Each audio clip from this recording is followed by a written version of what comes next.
ফুলকপির রেজালা। তোমাদের সাথে আজকে দারুণ টেস্টি একটা রেসিপি শেয়ার করতে চলে এসেছি আমি। ফুলকপির রেজালা দেখতে যেমন সুন্দর, ডিশটা খেতেও কিন্তু তেমনই সুস্বাদু হয়। নমস্কার বন্ধুরা, আমি প্রিয়াঙ্কা তোমাদের সকলকে আবারও একবার নতুন করে স্বাগত জানাচ্ছি আমার channel Priyanka's kitchen recipe in বেঙ্গলিতে। আজকে আমি তোমাদের সাথে ফুলকপির রেজালার একটা দারুণ রেসিপি শেয়ার করতে চলে এসেছি। আশা করছি বন্ধুরা পুরো ভিডিওটা স্কিপ না করে দেখবে তোমরা। যদি ভালো লেগে থাকে অবশ্যই একটা লাইক করে দিও। আর যে সকল বন্ধুরা আমার চ্যানেলে নতুন আছো তাদের কাছে অনুরোধ করছি প্লিজ চ্যানেলটাকে সাবস্ক্রাইব করে দিও। আর যারা ফেসবুক থেকে ভিডিওটা দেখছো তাদের কাছে অনুরোধ করছি প্লিজ ফেসবুকে পেজটা ফলো করে দিও। তো চলো এবার দেখে নেওয়া যাক আমি এই ফুলকপির রেজালাটা কীভাবে বানালাম। তো ফুলকপির রেজালা করার জন্য আমি একটা ফ্রেশ টাটকা ফুলকপি নিয়ে নিয়েছি। একটা ফুলকপির মধ্যে 200 গ্রাম পনির দিয়ে আমি এই ফুলকপির রেজালার রেসিপিটা করব। তো ফুলকপিটাকে প্রথমে ভালো করে পরিষ্কার করে কেটে নিতে হবে। একটা একটা করে পিস ছাড়িয়ে নিচ্ছি ফুলকপির থেকে। আগে ছাড়িয়ে নেব, তারপর সাইজ মতো আমি ফুলকপিগুলো পিস পিস করে কেটে নেব। এই রান্নাটা কিন্তু দারুণ টেস্টের, একদম সম্পূর্ণ নিরামিষে একটা রান্না। তোমরা প্লিজ বাড়িতে একবার অবশ্যই ট্রাই করো, খুব স্বাদের হয় এটা খেতে। তো দেখো ফুলকপিগুলো আমি একদম পারফেক্ট একটা সাইজ কেটে দিচ্ছি। এইভাবে এই সাইজেরই কাটতে হয় ফুলকপিগুলো এই রান্নাটার জন্য। সব ফুলকপি কিন্তু একদম সমানভাবে একই সাইজের কাটতে হবে, না হলে কোনোটা আবার সেদ্ধ হবে আবার কোনোটা সেদ্ধ হবে না। তার জন্য সব ফুলকপি কিন্তু একদম একই রকম সাইজের কেটে নিচ্ছি আমি। তো ফুলকপিগুলো দেখো সবগুলো আমি কেটে নিয়েছি পারফেক্ট একটা সাইজ দিয়ে। আর এখন যেহেতু শীতের দিন, বাজারে একদম টাটকা টাটকা ফুলকপি পাওয়া যায়। আর শীতের দিনে ফুলকপি আর বাঁধাকপি দিয়ে প্রচুর রেসিপি হয় বন্ধুরা। আমি এক এক করে তোমাদের সাথে সব শেয়ার করব। আশা রাখছি তোমরা সব ভিডিওগুলোই ভালোবাসা দিয়ে দেখবে আর আমার পাশে থাকবে। তো ফুলকপি তো কাটা হয়ে গেছে রাজেলার জন্য। ফুলকপিগুলো আমি একটা প্লেটের মধ্যে তুলে নিচ্ছি।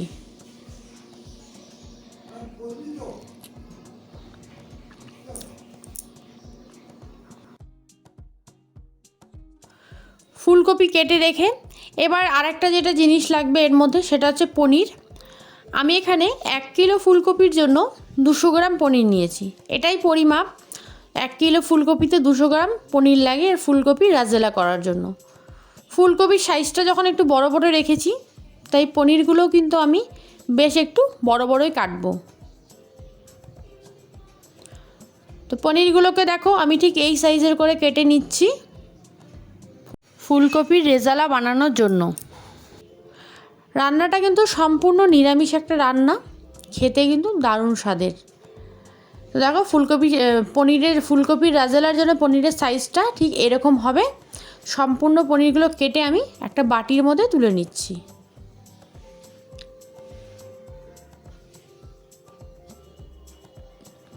তো পনিরগুলো তো আমি একটা বাটির মধ্যে রেখে দিলাম। এবার নেক্সট স্টেপ যেটা করতে হবে, গ্যাস ওভেনে একটা অ্যালুমিনিয়ামের বাটি বসিয়ে দিয়েছি। বাটির মধ্যে দিয়ে দিলাম 1 চামচ লবণ, আর দিয়ে দেব আমি এখানে পরিমাণ মতো জল। এবার জলটাকে খুব ভালো করে গরম হতে হবে, মানে ফুটাতে হবে। তো দেখো জলটা কিন্তু আমার ফুটে গেছে। এখন আমি আস্তে আস্তে কফিগুলো জলের মধ্যে ছেড়ে দেব আর গ্যাসটা আমি অফ করে দেব। এইভাবে সম্পূর্ণ সব কফিগুলোকে আমি জলের মধ্যে রেখে 5 মিনিটের জন্য রেখে দেব।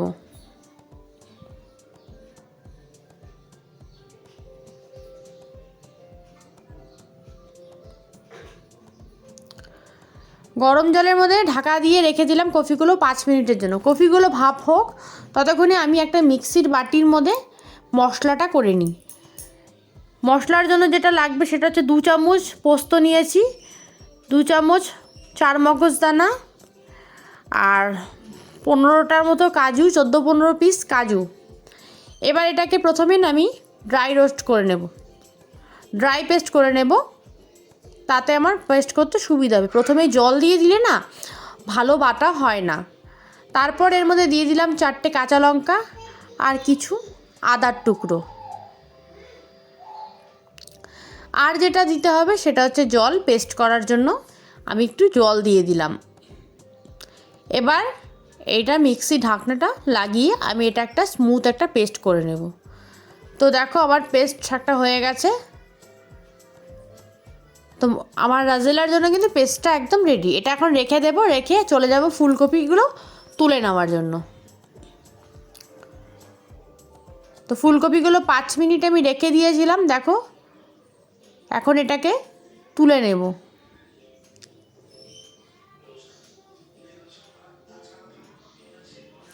বেশিক্ষণ রাখা যাবে না, বেশিক্ষণ রাখলে কিন্তু আবার ফুলকপিটা সেদ্ধ হয়ে যাবে বেশি, তখন কিন্তু রান্না করতে একটু অসুবিধে হবে। তার জন্য একদম 5 মিনিটই পারফেক্ট টাইম। তো সম্পূর্ণ ফুলকপিগুলো আমি তুলে নিলাম। আর এবার দেখো সব কিছু আমি রেডি করে নিয়েছি, যে ফুলকপি, পনির, টমেটো, কড়াইশুঁটি, ধনেপাতা আর যে পেস্টটা করলাম, আর এখানে গোটা গরম মশলা নিয়েছি, আর বাটিতে 2 চামচ টক দই ফেটে জল দিয়ে ফেটে নিয়েছি। আর পনিরের মধ্যে আমি লবণ দিয়ে দিচ্ছি, লবণ দিয়ে একটু পনিরগুলোকে ঝাঁকিয়ে নিচ্ছি যাতে সম্পূর্ণ পনিরের মধ্যে লবণ লেগে যায়। পনির কিন্তু সবসময় লবণ দিয়ে ভাজবেন, তাহলে দেখবে পনির কিন্তু কড়াইয়ের মধ্যে ধরবে না। অনেক সময় কিন্তু পনির কড়াইয়ের মধ্যে লেগে যায়। এদিকে কড়াই গরম করে কড়াইয়ের মধ্যে আমি একটু ঘি আর একটু সাদা তেল দিয়ে দিলাম। এবার এটা ভালো করে গরম করতে হবে। তেলটা গরম হয়ে গেছে, এখন আমি তেলের মধ্যে পনিরগুলো ছেড়ে দেব। পনিরগুলো দিয়ে দিয়েছি, এখন কিন্তু খন্তা দিয়ে খুব আস্তে আস্তে করে নাড়িয়ে আমি পনিরগুলো ভেজে নেব। ফুলকপির রাজেলার জন্য পনির কিন্তু একদম হালকা করে ভাজতে হবে, একটু নাড়াচাড়া করেই নামিয়ে দেব, যাতে পনিরটা কোনোভাবেই কালার না আসে, একদম সাদা ভাবটাই যেন থাকে, একদম হালকা করে তার জন্য ভাজতে হবে। তো এই দেখো পনির ভাজা আমার হয়ে গেছে। এই রকমই ভাজতে হয় পনির ফুলকপি রাজেলার জন্য। পনিরগুলোকে আমি একটা বাটির মধ্যে জল দিয়ে জলের মধ্যে নামিয়ে দিচ্ছি। পনির সবসময় ভেজে জলেই রাখতে হয়, তাহলে পনিরটা খুব সফট হয়।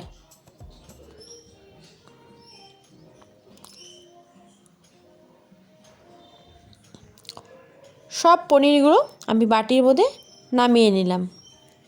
এবার ওই তেলের মধ্যেই আমি ফুলকপিগুলো ছেড়ে দেব।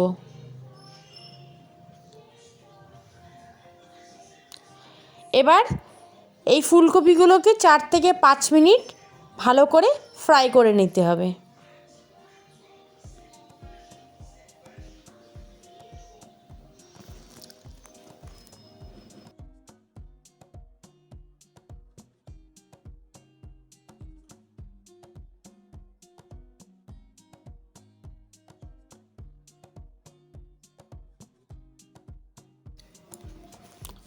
ফুলকপিগুলো 4 থেকে 5 মিনিট এরকম করে কন্টিনিউ নেড়ে নেড়ে ভেজে নিতে হবে। তো আমার কিন্তু ফুলকপিটা দেখো খুব সুন্দর একটা সোনালি সোনালি কালার হয়ে গেছে, এটা পারফেক্ট ভাজা হয়ে গেছে। এখন ফুলকপিগুলো আমি একটা প্লেটের মধ্যে নামিয়ে নিচ্ছি।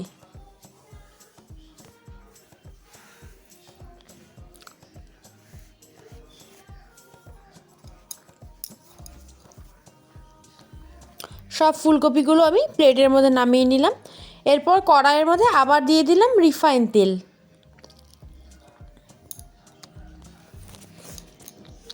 কড়াইয়ের তেল গরম হলেই কড়াইয়ের মধ্যে দিয়ে দিলাম সাদা জিরে ফোড়ন।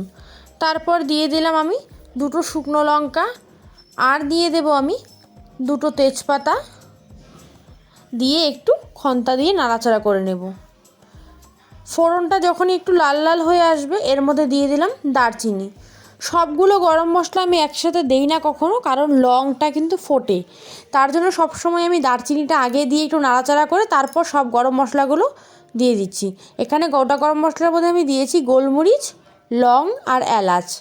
গোটা গরম মশলা দিয়েই আমি টমেটোটা দিয়ে দিলাম, না হলে ওটা ফুটে ফুটে একদম গায়ে ছিটে আসে। এবার টমেটোটা দিয়ে 2 মিনিটের মতো একটু নাড়াচাড়া করে ভাজতে হবে। 2 মিনিট ভাজলেই দেখবে টমেটোটা নরম হয়ে এসেছে।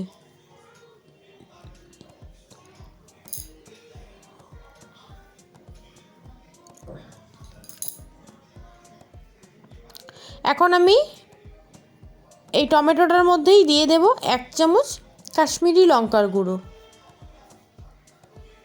আর দিয়ে দেব 1 চামচ হলুদের গুঁড়ো, দিয়ে এখন একটু নাড়াচাড়া করে নেব। একটু ভাজা ভাজা করে এখন আমি যে পেস্টটা করে রেখেছিলাম কাজু দিয়ে, সেই পেস্টটা আমি দিয়ে দিলাম।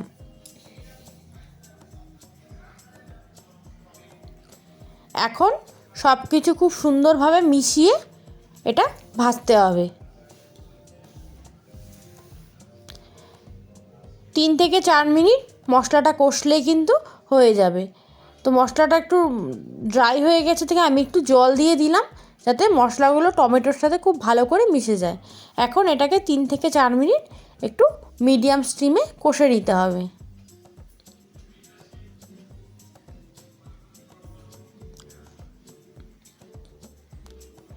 তিন থেকে 4 মিনিট মশলাটা কষে নিয়েছি। এখন আমি এর মধ্যে দিয়ে দেব কড়াইশুঁটিগুলো।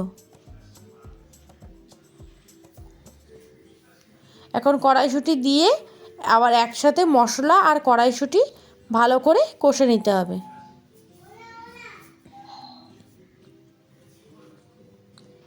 কড়াইশুঁটি দেওয়ার পর মশলাটা আবার 3 থেকে 4 মিনিট ভালো করে কষে নেব। কষতে কষতে মটরশুঁটিগুলো কিন্তু অনেকটা সেদ্ধ হয়ে আসবে। 3 থেকে 4 মিনিট পরে দেখো মশলা কষানো হয়ে গেছে। এখন আমি এর মধ্যে ফেটে রাখা টক দইটা দিয়ে দেব। এই টক দইটার মধ্যে কিন্তু আমি জল দিয়ে ফেটে রেখেছিলাম।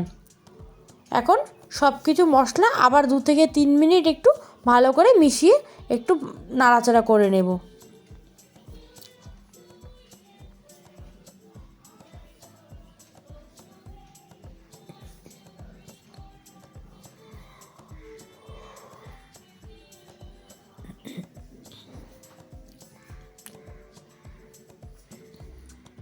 তো 2 থেকে 3 মিনিট এটা কষানো হয়ে গেছে। দেখো এখন আমি এর মধ্যে ভেজে রাখা ফুলকপিগুলোকে আমি ছেড়ে দেব।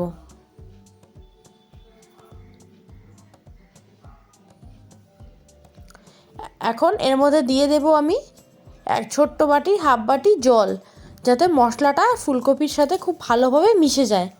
তারপরে একসাথে ফুলকপি আর মশলাটা আমি 5 মিনিটের মতো কষে নেব। এখন স্টিমটাকে একটু হাই করে রাখবো, যাতে জলটা একটু তাড়াতাড়ি টেনে যায় আর আমি কফিটা ভালো করে কষে নিতে পারি।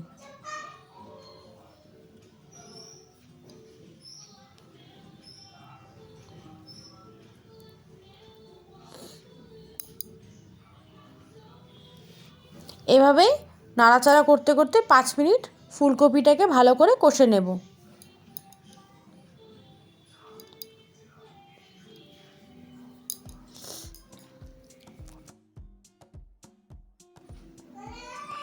তো ফুলকপিটাকে খুব ভালো করে আমি কষে নিচ্ছি।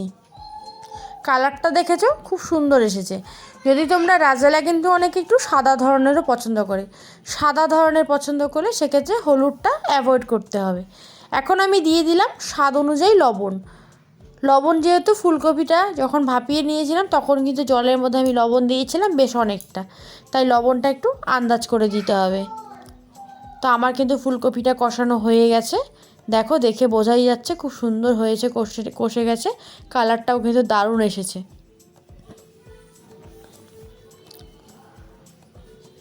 তো দেখো ফুলকপি কষে গেছে, কড়াই থেকে কিন্তু ছেড়ে দিচ্ছে।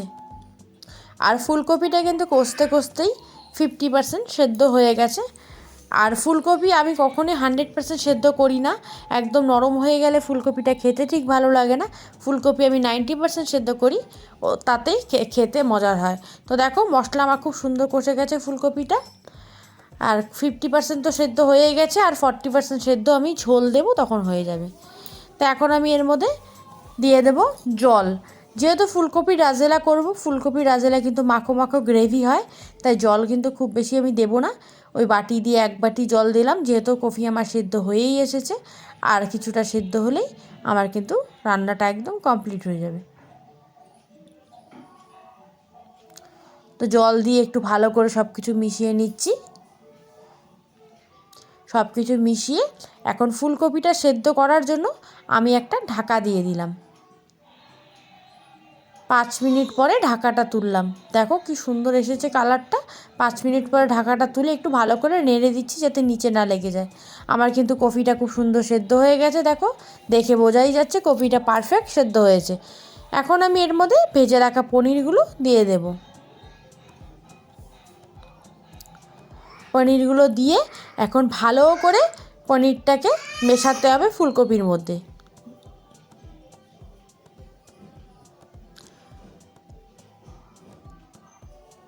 ফুলকপির রাজেলাটা কিন্তু হয়ে গেছে। আর একটা জিনিস তোমরা চাইলে এটার মধ্যে অ্যাড করতে পারো, সেটা হচ্ছে কেওড়ার জল। কারো যদি কেওড়ার জলের ফ্লেভারটা ভালো লাগে অবশ্যই 1 চামচ 1 টিস্পুন কেওড়ার জল এতে দিতে পারো, তাতে গন্ধটা আরও সুন্দর হবে আর খেতেও আরও ভালো হবে। আমার কাছে অ্যাভেলেবেল ছিল না তাই আমি দেইনি। দিয়ে দিলাম 1 টিস্পুন চিনি,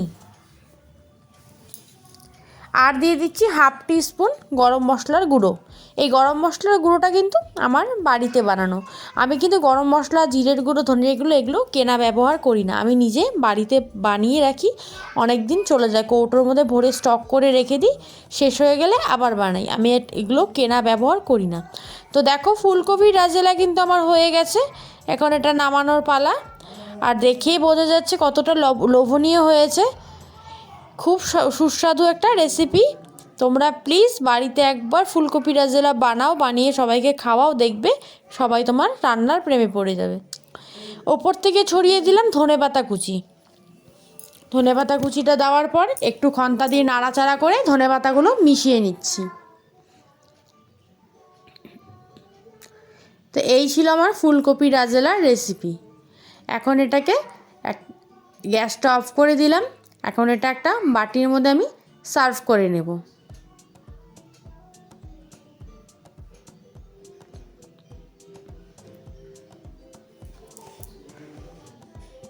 তো একটা হাতা দিয়ে একটা বাটির মধ্যে আমি ফুলকপি আর পনিরগুলো তুলে নিচ্ছি। এই হলো আমার ফুলকপি রাজেলার রেসিপি।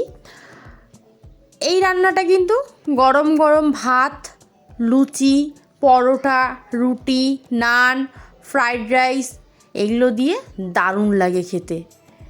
তো আমার এই রান্নাটা তোমরা অবশ্যই একবার বাড়িতে ট্রাই করো, দারুণ মজাদার একটা রান্না। তো এই দেখো আমার ফুলকপির রেজালা। ডেকোরেশনের জন্য আমি ওপর থেকে একটু ধনেপাতা কুচি ছিটিয়ে দিচ্ছি, আর আমি দিয়ে দেবো এর উপরে 3টে কাঁচা লঙ্কা। এটা কিন্তু ডেকোরেশনের জন্য আমি দিচ্ছি। কাঁচা লঙ্কাগুলো আমি ওপর থেকে ডেকোরেশন করার জন্য দিয়ে দিচ্ছি। তো এই দেখো আমার ফুলকপির রাজেলার ফাইনাল লুক। আশা করছি বন্ধুরা তোমাদের এই রেসিপিটা খুব ভালো লেগেছে। যদি ভালো লাগে অবশ্যই আমাকে কমেন্ট বক্সে জানাতে ভুলো না কিন্তু। আর তোমরাও এরকম করে বাড়িতে বানিয়ে খাও আর সবাইকে খাওয়াও। ভিডিওটা ভালো লাগলে অবশ্যই একটা লাইক, কমেন্ট আর শেয়ার করে দিও। আর আমার ইউটিউব চ্যানেলে নতুন হয়ে থাকলে প্লিজ চ্যানেলটাকে সাবস্ক্রাইব করে দিও। আর যারা ফেসবুক থেকে দেখছো তারা প্লিজ ফেসবুকের পেজটা ফলো করে দিও। তো এই হলো আমার ফুলকপির রেজালার রেসিপি। আজকের ভিডিওটা এখানেই শেষ করছি। আবারও চলে আসবো নতুন একটা ভিডিও নিয়ে, নতুন একটা রেসিপি নিয়ে। দেখা হবে আবার নেক্সট ভিডিওতে। ততক্ষণ সবাই ভালো থেকো। Bye bye.